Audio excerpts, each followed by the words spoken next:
के इस बयान का समर्थन करता हूं और देश के जो विपक्ष हैं हमारे भारत के, कांग्रेस हो चाहे अन्य पार्टियां हो, उनको सबक लेना चाहिए। बांग्लादेश में, पाकिस्तान में हमारे हिंदुओं पे इतना अत्याचार होता है और देश का विपक्ष चुप रहता है, मौन रहता है। तो फिलहाल आपने देखा कि इस वक्त कैसे टिप्पणी यहां पर स्वामी चक्रपाणी महाराज की तरफ से की गई। महंत राजू दास ने साफ तौर पर कहा कि जो कांग्रेस पार्टी नहीं कर पाई है वो डोनाल्ड ट्रंप ने किया, यानी कि हिंदुओं की बात करते हुए डोनाल्ड ट्रंप नजर आए हैं। लेकिन एक बार तस्वीरों के जरिए आपको दिखाते हैं कि बांग्लादेश में इस वक्त क्या हालात बने हुए। आपको यहाँ पर नजर आएगा, बांग्लादेश में कट्टरपंथी बेकाबू हो चुके हैं, जगह जगह पर आग लगाई जा रही है। ये इस वक्त जो तस्वीरें आप देख रहे हैं, आपको बता दें कि यहाँ पर शेख हसीना के समर्थन में जो पार्टी थी, जो उनको समर्थन देती थी, उस पार्टी के कार्यालय की तस्वीरें आपको दिखा रहे हैं। जातीय पार्टी के ऑफिस की तस्वीरें और चारों तरफ आगजनी यहाँ पर कट्टरपंथियों की तरफ से की गई है।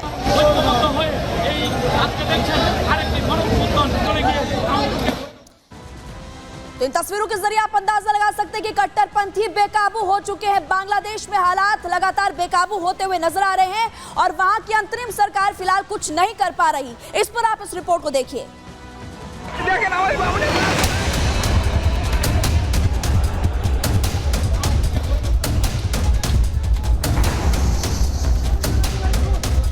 शेख हसीना को बांग्लादेश छोड़े 3 महीने हो चुके हैं, लेकिन उनके सहयोगियों पर हमले रुकने का नाम नहीं ले रहे। कट्टरपंथी हसीना के सहयोगियों को खोज खोज कर टारगेट कर रहे हैं। उनका नामो निशान मिटाने पर आमादा है। इमारतों को जमींदोज करने की कोशिश की जा रही है। मंसूबों में कामयाबी नहीं मिल रही तो आगजनी का सहारा लिया जा रहा है।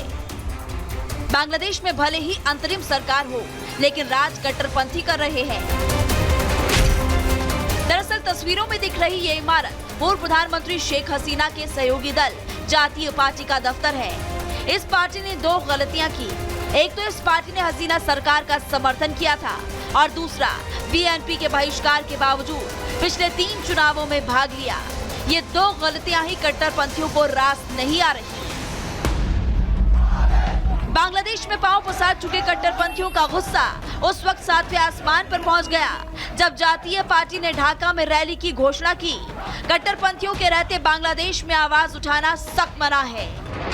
इस हमले को अंजाम देने के लिए भी उसी साजिश का सहारा लिया गया जिसके जरिए शेख हसीना की सरकार का तख्ता पलट किया गया था। कट्टरपंथी छात्र श्रमिक जनता का बैनर लिए जातीय पार्टी के दफ्तर को घेरते नजर आए, पोस्टर फाड़ दिए, बिल्डिंग को नुकसान पहुंचाया। इतने से भी मन नहीं भरा तो मेन गेट पर आग लगा दी। बताया तो ये भी जा रहा है कि कट्टरपंथियों ने हमला पुलिस और सेना की मौजूदगी में किया। बांग्लादेश में कट्टरपंथियों का खौफ इतना बढ़ गया है कि जिंदा रहने के लिए वहां की राजनीतिक पार्टियां कुछ भी कहने से फिलहाल बचती नजर आ रही है। इतने बड़े हमले के बाद भी जातीय पार्टी के नेता मीडिया में बात करने से बच रहे हैं। वो जानते हैं कि अगर उन्होंने जुबान खोली तो उनका हश्र भी बांग्लादेशी हिंदुओं जैसा होगा। बांग्लादेश में कट्टरपंथी भले लोगों की आवाज दबा रहे हो, लेकिन अब यूएन हिंदुओं पर हो रहे हमले पर एक्शन में आ गया है। संयुक्त राष्ट्र ने बांग्लादेश हिंसा में हुई सभी मौतों की जांच के आदेश दिए। यूएन के शीर्ष अधिकारी ने बांग्लादेश की पूर्व प्रधानमंत्री शेख हसीना की सरकार के अपदस्थ होने से पहले और इसके बाद हुई हिंसा के दौरान हुई सभी हत्याओं और अन्य मानवाधिकार उल्लंघन के मामलों की गहन जांच कराने के आदेश दिए हैं। यूएन के इस फैसले से बांग्लादेश की कार्यवाहक अंतरिम सरकार में खलबली मच गई है। यूएन का हंटर चला तो अंतरिम सरकार के कार्यवाहक मोहम्मद यूनुस ने चुप्पी साध ली।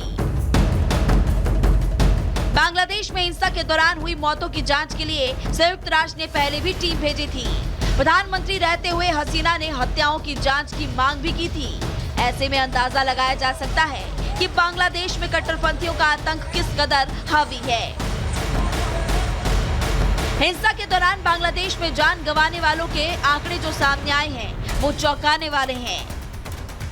यूएनएचसीआर की जो रिपोर्ट सामने आई है उसमें दावा किया गया है कि आरक्षण को लेकर शुरू हुई हिंसा में 650 लोगों ने अपनी जान गंवा दी। इसमें 16 जुलाई से 4 अगस्त के बीच करीब 400 लोगों की जान गई, जबकि 5 से 6 अगस्त के बीच हुई हिंसक विरोध प्रदर्शन में 250 लोगों की मौत हुई है। बताया तो ये भी जा रहा है कि हिंदुओं के साथ हुई हिंसा की जांच होने पर ये आंकड़े बढ़ेंगे, जिसके बाद यूनुस सरकार की पोल खुलना तय है। यूएनएचसीआर की अब तक की रिपोर्ट में यह भी दावा किया गया है कि बांग्लादेश में कई ऐसे अस्पताल हैं जिन्होंने आंकड़े मुहैया कराने में आनाकानी की, जो ये बताता है कि अंतरिम सरकार के दबाव में आंकड़ों को छिपाने की साजिश भी चल रही है। यूएन ने बांग्लादेश की पुलिस और सेना पर भी सवाल खड़े किए हैं, क्योंकि 3 महीने यहाँ की फौज हिंसा को रोक पाने में नाकाम साबित हुई है। ऐसे में देखना होगा कि यूएन की नई रिपोर्ट बांग्लादेश की सच्चाई को कितना उजागर कर पाती है। Bureau report, Republic Bharat. और अब बात करेंगे उत्तर प्रदेश में होने वाले उपचुनाव की, क्योंकि सियासी सरगर्मियां काफी ज्यादा इस वक्त बढ़ गई है। उत्तर प्रदेश के मुख्यमंत्री योगी आदित्यनाथ ने बटोगे तो कटोगे वाला बयान क्या दिया, उसके बाद से विपक्ष को मिर्ची लग गई है। विपक्ष की तरफ से यानी कि समाजवादी पार्टी की तरफ से भी एक बयान ऐसा दिया गया है, आगे आपको बताते हैं।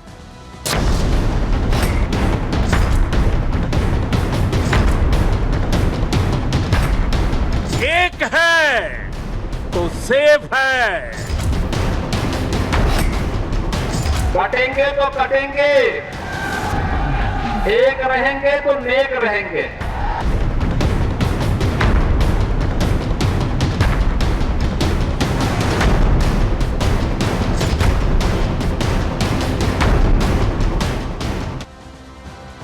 तो देखिए, उत्तर प्रदेश के मुख्यमंत्री योगी आदित्यनाथ की तरफ से बटोगे तो कटोगे वाला बयान दिया गया, लेकिन अखिलेश यादव की पार्टी की तरफ से भी अब एक नया बयान दिया गया है कि जुड़ोगे तो जीतोगे। इसके बारे में बात करेंगे, लेकिन सबसे पहले बात करते हैं कि उत्तर प्रदेश के मुख्यमंत्री योगी आदित्यनाथ की तरफ से क्या क्या बड़े बड़े बयान दिए गए, जिसको लेकर के विपक्ष आग बबूला हो गया। सबसे पहले बात करते हैं, जो राम भक्त वही राष्ट्र भक्त। देखिए, अपने बयान के जरिए, अपने इसी वार के जरिए जरा जो सीएम योगी आदित्यनाथ है, हमेशा से हिंदुओं को एकजुट करने की बात करते हुए नजर आते हैं, ताकि सभी हिंदू एकजुट रहे, जाति में ना बटे, जो कि विपक्ष हमेशा बांटने की कोशिश करता है। इस बार भी सीएम योगी आदित्यनाथ की तरफ से गोरखपुर में एक बयान दिया गया, जिसमें उन्होंने ये कहा कि जो राम भक्त है वही राष्ट्र भक्त है, इसलिए आप राम की भक्ति में, सनातन धर्म में लीन हो जाइए और राष्ट्र भक्ति पर भी ध्यान दीजिए। इसके अलावा सीएम योगी आदित्यनाथ ने क्या कहा, सनातन और भारत एक दूसरे की पूरक। ये लगातार आपको बता रहे हैं हम ग्राफिक्स के जरिए कि क्या क्या सीएम योगी आदित्यनाथ ने कहा, क्योंकि